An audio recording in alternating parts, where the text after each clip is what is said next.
Hi everyone, long time no see. It is currently the 22nd of December.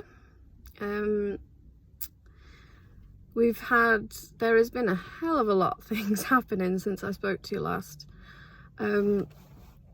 We have got our Brexit deadline is very rapidly coming up. We still have no deal.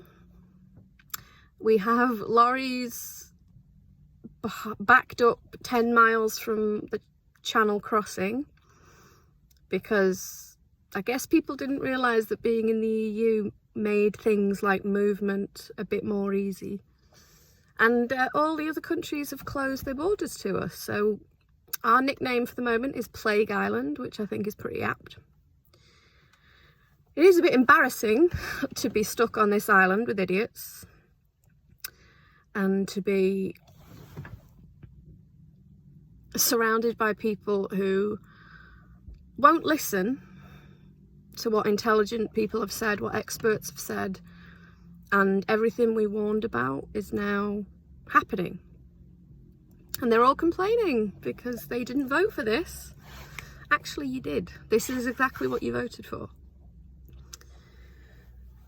So that's one thing that's stressing us out. We are worried about where we're going to get food, how we're going to get our food. We're trying to get stuff in to grow our own food, but obviously everyone has had the same idea, so everyone has sold out of planters and vegetable seeds, potatoes, things like that, so I'm a little bit concerned. The virus is still going strong. Last time I checked, in this country there were about between 60 and 80,000 people dying from the virus.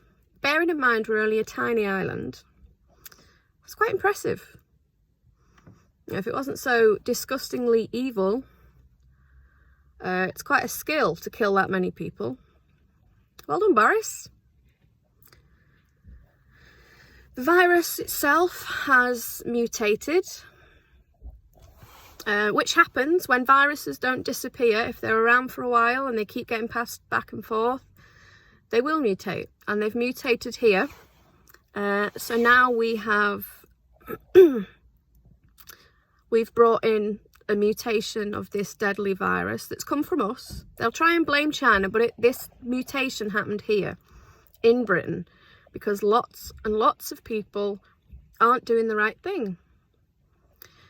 To be honest though, I don't really blame people. They don't know what to think because the regime in charge is so ridiculously incompetent. They've given them no clear instructions. No one knows what to think.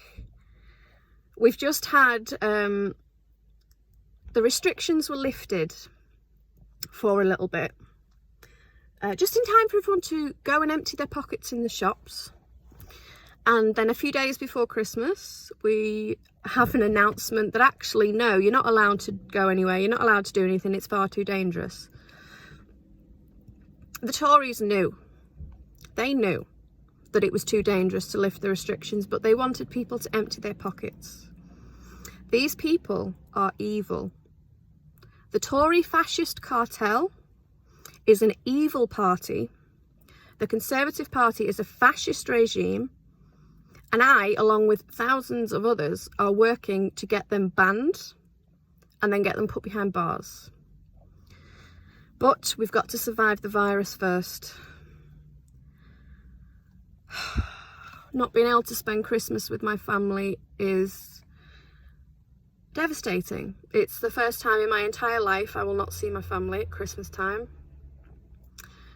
But, you know, I'd much rather miss them this year than miss them forever.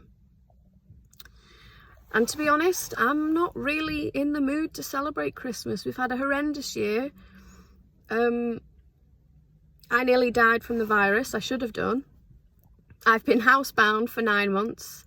My mental health, like everyone at the moment, is just gone through the floor. Really struggling. So for me, Christmas wasn't really going to happen anyway. And there's been a lot of crime. Obviously the Tory fascist cartel, along with the virus and Brexit, have just completely destroyed the country, destroyed the economy. The rich have got richer. You answer me question, how does the rich get richer during 10 years of austerity, during a global crisis? Everyone is getting poorer except for the rich. They are getting richer. If that isn't on its own reason enough to have a revolution, I don't know what is. But what I will say is we need to get through the virus. Do what you can to collect evidence against this cartel, because when this is over, there will be trials. There will be Nuremberg type trials for this government. They will be dragged before, hopefully, a UN court, and they will pretend that they didn't know, that they weren't told. Evidence will disappear. So what we need to do is we need to make sure we've got as much evidence as possible that shows they did know, and they did it anyway.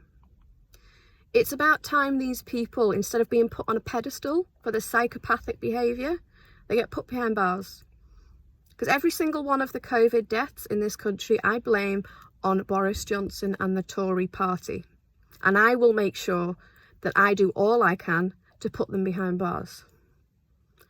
Stay safe, guys. Collect evidence. Stand up for each other. And just stay safe and be kind. Hopefully we'll get through this.